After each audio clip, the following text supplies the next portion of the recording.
Erick Thohir, Ketua Umum PSSI, ingin membentuk Timnas Indonesia, teman-teman. Nah, kita bahas lagi misalnya di sektor lain, Timnas Indonesia U23 di posisi tengah, Ivar Jenner, Nathan Choon. Ketika mereka tampil sensasional, itu sangat membantu Timnas Indonesia. Tapi ketika mereka absen atau tidak berada di on formnya, mempengaruhi banget Timnas Indonesia. Masuk pemain pengganti, ya sedikit banyaknya mempengaruhi. Lagi-lagi aku harus mengeluarkan. Jelang laga ketiga kualifikasi Piala Dunia 2026 zona Asia, Timnas Indonesia segera kedatangan 3 amunisi baru. Karena ketum itu, Pak Erick itu sangat sangat dia ikutan dalam proses-proses itu gitu. Memberikan hal-hal yang bagaimana prospeknya, kemajuan nanti, kemajuannya para pemain kita gitu ya.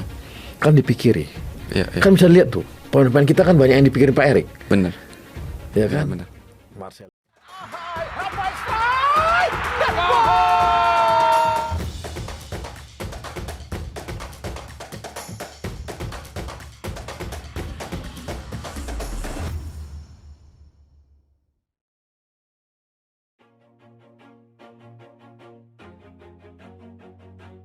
Jelang laga ketiga ronde ketiga kualifikasi Piala Dunia 2026 zona Asia, Timnas Indonesia mendapat kabar akan kedatangan pemain anyar.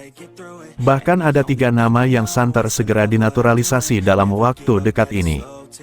Di media sosial, khususnya Instagram, ketiga nama tersebut adalah Pascal Struijk. Dia adalah pemain yang kini berseragam Leeds United. Posisinya adalah sebagai center back dan masih berusia 25 tahun. Kemudian Kevin Dix, namanya paling santer dikabarkan segera dinaturalisasi, bahkan sebelum Timnas Indonesia lolos ke ronde ketiga. Kevin Dix saat ini membela FC Copenhagen di Liga Denmark dan berposisi sebagai bek sayap kanan dan berusia 27 tahun. Dan yang ketiga adalah Jairo Reydewal, pemain Greta yang paling sering diisukan menjadi WNI. Jairo Reydewal pernah menjadi pemain utama di klub Crystal Palace di Liga Utama Inggris Media 2018-2024. Kini, pemain yang memiliki darah Indonesia dari neneknya itu berkarir di Liga Belgia bersama klub Royal Antwerp. Jairo berposisi sebagai gelandang tengah. Bahkan, Jairo memasang bendera Indonesia di Instagram pribadinya. Namun di antara ketiganya, hanya Jairo dan Kevin Dix yang memasang bendera Indonesia di media sosial masing-masing. Timnas Indonesia sendiri akan melawan Bahrain di match ketiga grup C pada tanggal 10 Oktober tahun 2024 dengan status tim tamu. 5 hari berikutnya, JIZSDKK bertandang ke kandang China. Skuad Merah Putih saat ini sudah mengoleksi 2 poin hasil 2 kali imbang atas Arab Saudi dan Australia. Shin Tae-yong selaku pelatih menargetkan Timnas Indonesia finish di peringkat 3 atau 4 yang menurutnya menjadi target paling realistis. Mungkin saat ini banyak pemain Belanda keturunan Indonesia yang merasakan bimbang karena masa depannya di level internasional masih belum jelas. Itu terjadi karena sampai saat ini mereka belum mendapatkan kesempatan membela Timnas Belanda, salah satunya adalah Ian Maatsen. Ya, pemain Aston Villa tersebut masih bingung apakah tetap berjuang demi bisa bergabung ke Timnas Belanda atau lebih memilih membela Timnas Indonesia. Hal inilah yang akhirnya menimbulkan beragam reaksi, entah dari Indonesia sendiri maupun dari Belanda yang notabene adalah negara dari Ian Maatsen.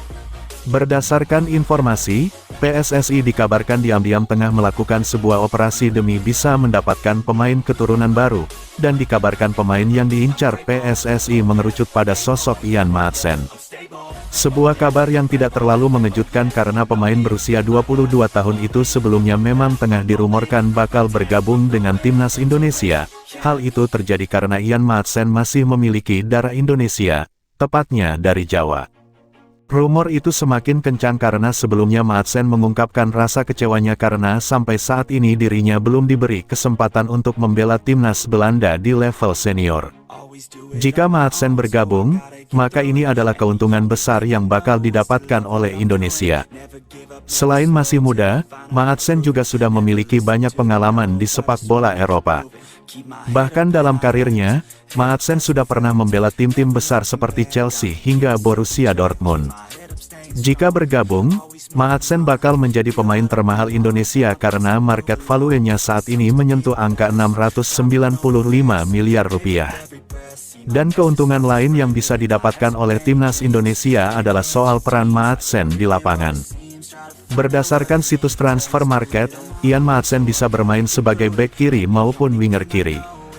Jika pendekatan gagal, dikabarkan PSSI bakal mengutus pemain lain agar membuat Ian Maatsen semakin yakin membela timnas Indonesia. Dan soal ini, PSSI bisa mengutus Miss Hilgers karena bintang FC Twente tersebut dikenal dekat dengan Maatsen. Kedekatan keduanya tercipta saat mereka sama-sama membela timnas Belanda di level junior. Kini Hilgers bisa membujuk rekannya tersebut agar mau membela tim Garuda, tentunya dengan tawaran beberapa kemewahan yang saat ini ada di timnas Indonesia, entah itu soal fanatiknya supporter hingga kesempatan membela negara yang lebih besar ketimbang Belanda. Sebagai pelatih timnas Belanda, Ronald Koeman adalah sosok yang paling risih dengan apa yang dilakukan oleh Indonesia. Bagaimana tidak, karena sampai saat ini, Indonesia terus melakukan manuver agar mendapatkan pemain. Dan kini sudah ada lebih 10 pemain asal Belanda yang statusnya berubah menjadi WNI, dan besar kemungkinan jumlah itu akan terus bertambah seiring misi Indonesia untuk menjadi tim yang lebih kuat. Jika menjadi Indonesia sangatlah enak, karena mereka tinggal memilih pemain yang dimau asal pemain tersebut ada keturunan Indonesianya. KNVB PSSI-nya Belanda kami seperti pabrik bagi timnas Indonesia, kata Koeman dalam wawancara dengan salah satu media di Belanda. Lain halnya dengan Ronald Koeman, soal pemain Belanda yang pindah ke Indonesia, hal itu juga sempat mendapatkan respon dari KNVB. Bagi Federasi Sepak Bola Belanda tersebut, mereka tak terlalu masalah, bahkan mereka mengatakan jika orang-orang Belanda senang melihat pemainnya pindah ke Indonesia. Tapi sekali lagi, meski begitu KNVB tetap memperingatkan kepada Indonesia untuk mengambil pemain jangan banyak-banyak karena itu seolah menjadikan KNVB seperti pabrik pemain bagi timnas Indonesia. Soal itu disampaikan langsung oleh salah satu petinggi KNVB yakni Gis De Jong dalam kunjungannya ke Jakarta beberapa waktu yang lalu. Dan nampaknya, langkah PSSI untuk terus menaturalisasi pemain tak akan berhenti dalam waktu dekat karena tujuan utama Ketua Umum PSSI Erick Thohir adalah menjadikan timnas Indonesia lebih kuat dan mampu bersaing di level Asia maupun dunia. Pasalnya tak hanya di timnas putra, naturalisasi juga dilakukan di timnas putri. Dan kabarnya Nikita Trom bakal menjalani proses naturalisasi agar bisa membela timnas wanita Indonesia. Keep my head up when I act, head up that's a fact, never looking back, I'ma keep myself on track, keep my head up staying strong, always moving on, feel I don't belong, tell my thoughts to move along, push myself to be the best, die with no regret.